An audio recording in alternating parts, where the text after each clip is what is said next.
Writer of the Year, Vulmawi 2010. Dong Tura Top 3 nomination. Alang Tesu.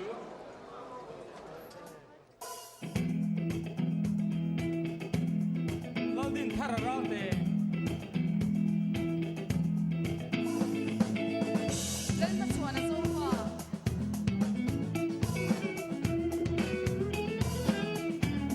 Mafa-a Hauhnar Vulmawi Award 2010 Writer of the Year Atan Mafa-a Hauhnar ani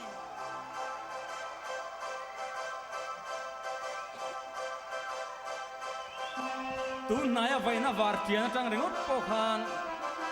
tam tak chuan ma hi an feome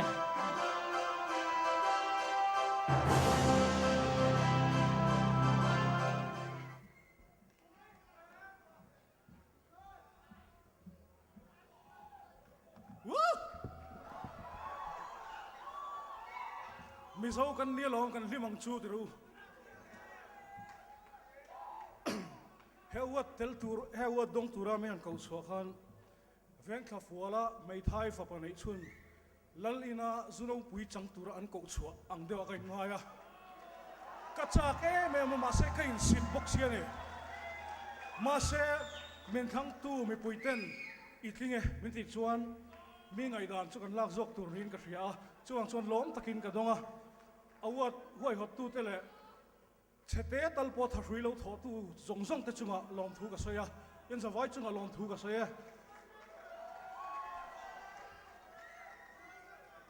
thei long chuan ka lom zian tirnan ka bop phi ka beng thleng voi thum ka khai tur ania ma se ka pian hian lo zir to si lo wa chuwang chuan ka lom thu soina chu Thiang chuan ngai lo ngai mai ro leitang pui mi pui te u in zinga ta la nuame kalome